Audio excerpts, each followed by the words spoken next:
ये Scorpio S10 है। इसका ये पाइप है ना, फट गया था। ये हमने नया डाला है। में क्या होता था, जब गाड़ी चलाते थे तो चलाने में जब एक्सीलेटर देते थे तो शाई शाई जैसा ऐसा साउंड बनता था। जब मालूम पड़ता था ऐसा कुछ अलग साउंड आ रहा है, शाई शाई साउंड बनता था। तो ये पाइप जो है ना, यहाँ से फट गया था। ये देखिए, ये पाइप है ना, फट गया था यहाँ। यही पाइप है वो, यहाँ से फट गया था तो हमने नया डाला है।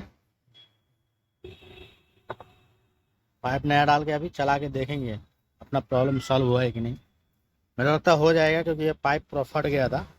यहाँ से एयर लीक होता था, उसके वजह से है ना, साए साए आवाज़ आता था।